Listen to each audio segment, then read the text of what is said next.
The grand ballroom of the Manhattan Hotel shimmered with golden chandeliers, the soft hum of voices blending with the distant clicks of cameras. The event was supposed to be about charity, a night of goodwill and high society, but the air crackled with tension. The murmurs had already begun, whispers that slithered through the crowd like vipers. At the center of it all stood Melania Trump, poised elegant, a vision of grace in an ivory gown. Yet, beneath the dazzling facade, her eyes held a weight, the familiar sting of scrutiny. For weeks, the media had been relentless, questioning her past, her presence, her silence. Some criticized her choices, others her very existence in the political sphere. Tonight was no different. The murmurs grew bolder, cutting through the orchestrated politeness of the evening. She never speaks up. Was she ever really fit to be First Lady? It was all for the image, wasn't it? Each comment chipped away at the carefully constructed exterior.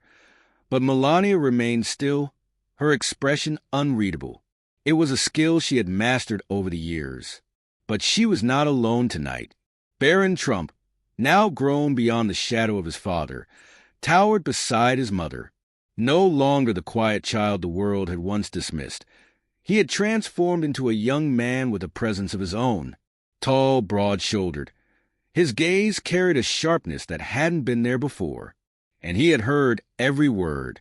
Silence fell as he stepped forward, his voice cutting through the air like steel. "My mother," he said, his deep voice commanding attention, "has never needed to prove herself to anyone. She has endured more than most of you could ever imagine, not because she had to, but because she chose to." The room froze. Eyes widened. A hushed anticipation settled over the guests as Barron continued. She came to this country on her own, built a career, a life. When she became First Lady, she didn't ask for the position. She embraced it, not for power, not for politics, but because she believed in service. She worked for children, for education, for causes that many of you conveniently ignored. A few journalists exchanged nervous glances, fingers hovering over their phones, ready to transcribe every word. She never spoke out against the attacks, not because she was afraid, but because she had dignity. She taught me that responding to ignorance with grace is the mark of true strength. He scanned the room, his expression unyielding. But I will not remain silent when I see my mother disrespected. A tense beat of silence followed. Then someone clapped, slowly at first, hesitant, before it gained momentum. More followed. A ripple of applause spread through the room, some genuine, some merely to break the unbearable tension. But the effect was undeniable. Barron had spoken, and in doing so, he had silenced the critics. Melania turned to her son, her expression unreadable for a moment. Then, a ghost of a smile touched her lips, pride shimmering in her usually guarded eyes. She placed a hand on his arm, a silent acknowledgement of his words. The night continued, but the tone had shifted. The whispers faded, replaced with a newfound respect. And as the evening progressed, Melania Trump walked with her head held a little higher, knowing that for the first time in a long time, she didn't have to stand alone. Barron knew that the night was only the beginning. As they left the grand hall, the energy of the event still lingered, the weight of his words hanging in the air. He could feel the gazes on him, some admiring, some skeptical, some waiting for him to make a mistake. In the black SUV that whisked them away, a silence settled between mother and son. The hum of the city outside was the only sound. Melania, always measured, always deliberate, turned to him. "You didn't have to do that," she said softly. Barron met her gaze, his jaw firm. "Yes, I did." There was something in his voice that surprised her, not defiance, but conviction. He wasn't just defending her. He was stepping into his own, into a role that he had never sought but had now embraced. Outside, the flashing lights of cameras continued to follow them. The world had taken notice, and Barron knew that from this moment on, everything had changed. The echo of applause had long faded, but the impact of Barron Trump's words still reverberated across the world. By the time they reached their residence, Social media had erupted. News outlets were scrambling to craft their narratives, and political analysts were dissecting every word he had spoken. Inside the quiet sanctuary of their home, the tension from the night hadn't disappeared. Melania moved gracefully toward the large windows overlooking the New York skyline, the distant hum of the city below a stark contrast to the storm brewing in the media.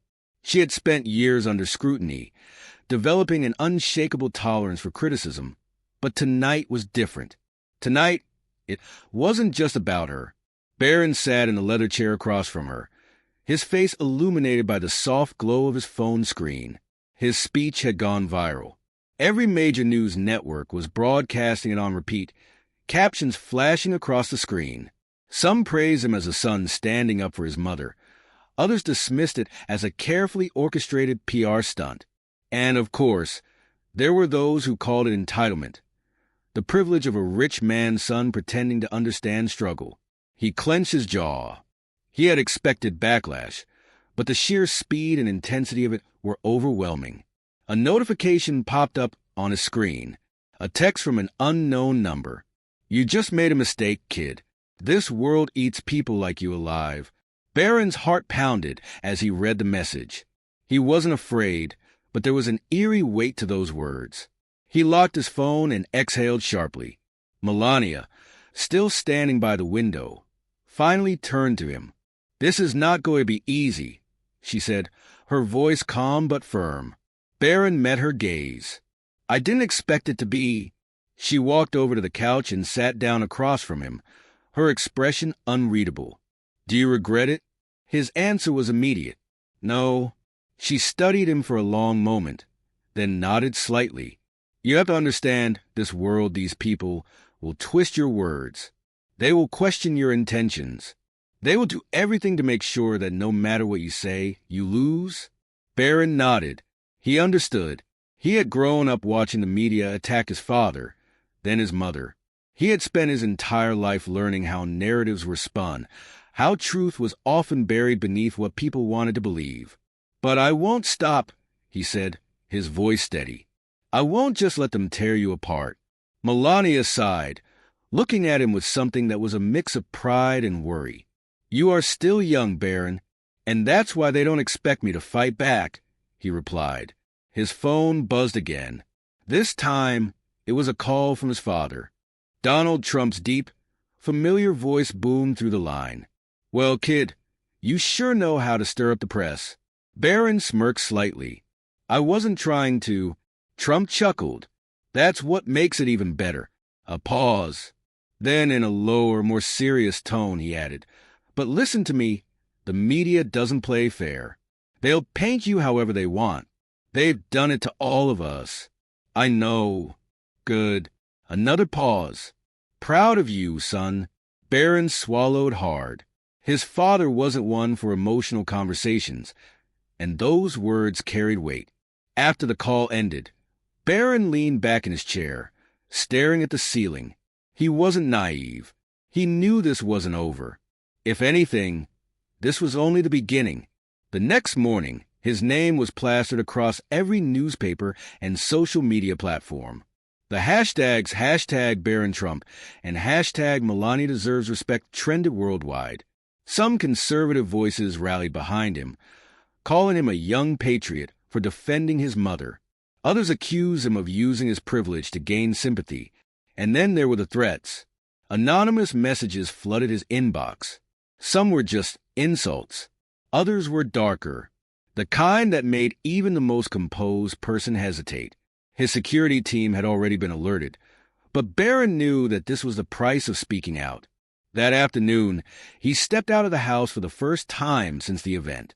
Reporters swarmed the gates, cameras flashing, microphones thrust forward. "Barron, do you have a response to the backlash? Was your speech rehearsed? Are you trying to launch a political career?" He stopped and turned toward them. The press, always hungry for a headline, fell silent in anticipation. "My speech wasn't about politics," he said calmly. "It was about respect." The reporter scrambled to jot down his words. Cameras zooming in. "If standing up for my mother makes people uncomfortable, then maybe they should question why they're attacking her in the first place.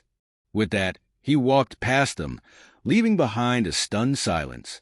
He had made his stance clear, and now the world had no choice but to listen. The weight of Barron's words still lingered in the crisp afternoon air as he stepped past the crowd of reporters. Cameras continued flashing. Journalists shouted more questions, but he didn't turn back. His statement was brief, deliberate, and enough to stir the media into another frenzy. Back inside, the world outside felt distant, but Barron knew better than to think the storm had passed. If anything, it was only getting stronger. His mother sat in the lounge, scrolling through headlines on her tablet. She had seen it all before. The attacks, the defenses, the never-ending cycle of speculation, but this time, it was different. This time, her son had stepped into the crossfire. "You didn't have to say anything," Melania said softly, not looking up. Barron sighed, sitting across from her. "I know, but I couldn't just stand there and listen to them tear you down." Her fingers hesitated on the screen before she locked the tablet and set it aside. "You don't understand what this means, Barron. You think you're just offending me, but you've started something much bigger." Barron leaned forward, resting his elbows on his knees. "Then let it be big," he said firmly.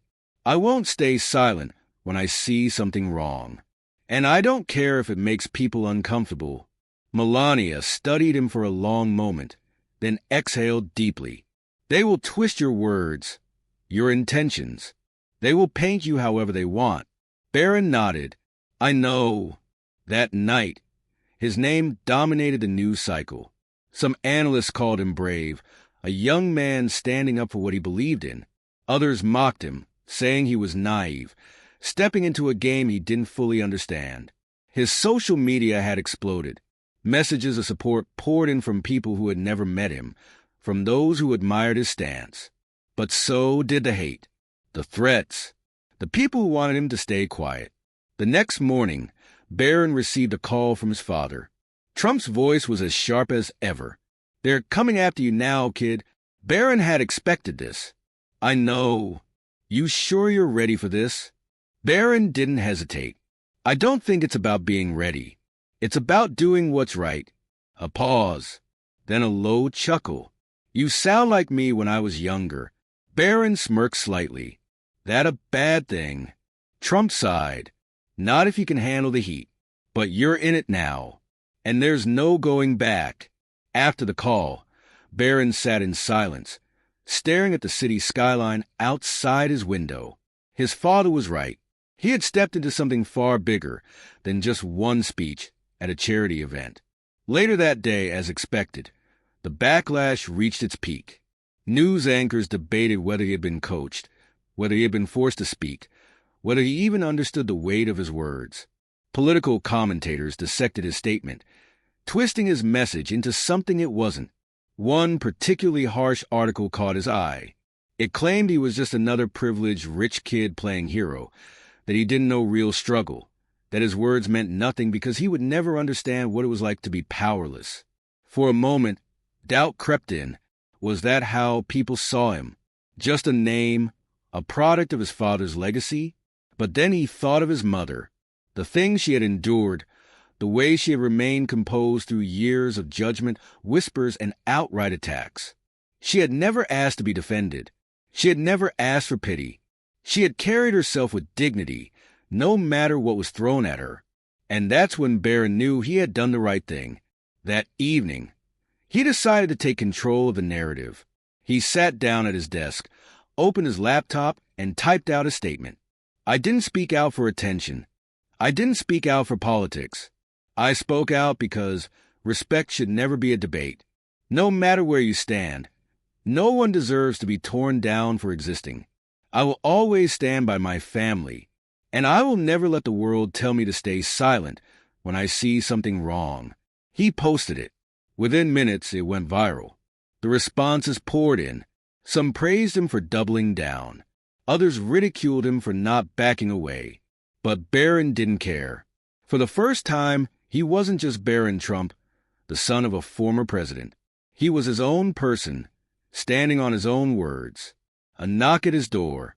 Melania stepped inside, holding her phone. "I saw your post." He braced himself for another lecture, but instead she smiled, soft, rare, and filled with something he hadn't seen before. Pride. "You remind me of your father," she said quietly. "But you also remind me of someone else." Barron raised an eyebrow.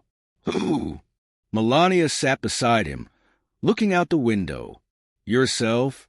And for the first time, Barron Trump realized his voice wasn't just an echo of the past. It was something new, something different, something powerful.